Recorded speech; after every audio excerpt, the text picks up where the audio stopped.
It has been a terribly difficult time for so many small businesses right around the country. To talk more about the challenging landscape, the founder of Small Business Women Australia, Amanda Rose. Welcome to the program again, Amanda. Good to talk to you. Looking at New South Wales first up, it was interesting to see the package that was delivered, but no financial assistance for businesses that turn over less than 75,000. Yes, which has a huge impact, especially on women.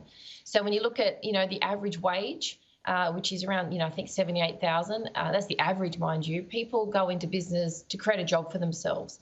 So you're essentially wiping out an entire business or entire income stream, and it's even more detrimental if it's a single mum. What about when we look at Queensland? And Queensland, their tourism industry has been smashed to bits.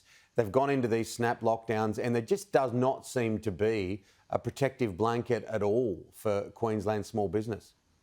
That's right. And it happens like everywhere, especially Queensland with tourism. And what I'm getting two main questions. Firstly is, how long is it going to last? So should we hold on? Should we just, hold on to our business, see what we can do? Or can we get some government help to wind up our business? So, this never happened the first time. So the first lockdown nationally, no one requested this, but now I'm getting asked, can they assist us with our debts to wind up the business? We just can't keep going like this. We can't put a marker, can we, on the mental health effects of what's gone on. Small business owners, the second time around, has been so intense, as you just mentioned. And this is an area that, look, we could be suffering from this for years to come. That's right. That's what people don't realise. It's not just something that happens right now and then when things go back to normal, they feel better. And don't forget, especially those in lockdown, they can't visit key people or they can't have that social interaction that sometimes would actually help them get through difficult times. But the mental health is actually also affecting their physical health. So I know people have been hospitalised from stress because they can't pay their bills or feel the responsibility that they can't pay their staff. I know one business who said that the $10,000 grant that they will get will only pay for the staff for a week. So then they have to fork out the next week. And we don't know if it's going to continue, in particular with New South Wales.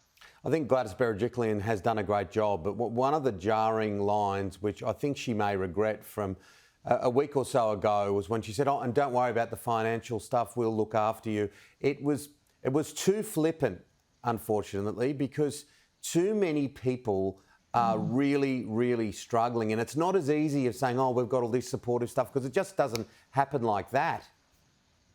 That's actually a really good point. So one of the key concerns that women have brought up is they want to be, or just in general with businesses, they want to be acknowledged that they're going through pain. So a comment like that, they just think, yes, but I've still got to wait a month to get the money, so therefore I'm in more debt. I might have to get another credit card to pay my debt. So it has this snowball effect. So compassion and empathy is really important right now and could actually help people regardless of what they're going through. Must be encouraged, Amanda. Hopefully we all are encouraged by the fact that there is this 4-phase plan of some sort of normality coming back soon. We're watching sport all around the world. We're watching the Euros with near capacity crowds. We're watching Wimbledon with near capacity crowds. In the US, things are normalising. We spoke to Joe Garofoli from San Francisco this morning. Yes, people definitely want things to go back to normal. But more importantly, this is just an example of future potential issues. So we might need to have lockdowns for other areas or key concerns in the future. So it's more about how it's being managed. So communicating what's happening is very important, but also having a rollout plan that happens within an hour of announcing a lockdown. That is crucial for small businesses to be able to plan ahead and to know, okay, I'm being looked after. If there's a lockdown, that's okay because I know that my government's going to look after me. And then have a website that has step-by-step of what you can do, where you can go, including mental health, all in the one place. Is there enough being done to help those that are riddled with debt and debt that has just piled on from the past, say, 18 months? Not really. So I know a lot of people that are in, an enormous amount of debt, and because of the first lockdown, it's just pretty much had a snowball effect. They just want out. So that, and if they could go bankrupt, that's an option that they could choose. But then, obviously, a lot of people feel that as a failure.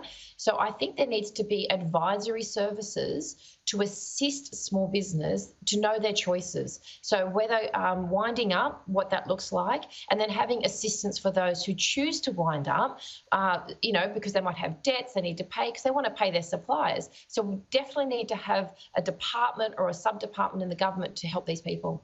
Yeah, and risk comes with small business. But what a lot of people need to understand is that those that do have the fortitude to go into business by themselves, that's how the economy propagates, and that's where we see, blossoming numbers. Well, that's right. When you think of 93% of all businesses are actually small business. So, small business holds up the economy. In fact, it's the heart of the economy. So we need to keep the heart going to get the blood pumping.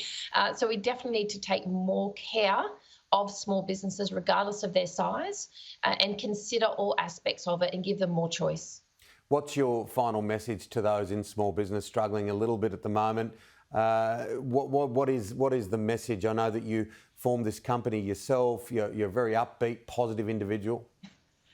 I say reach out and ask for help. So don't be afraid to contact someone you don't even know or someone you do know in business, whether it's a big business. Ask for advice, ask for help. People are willing to help, especially in this time of need. Don't do it alone. You are not alone and you don't have to do it alone. Yeah, and we will get through it at one point. Amanda, it's always good to have a chat.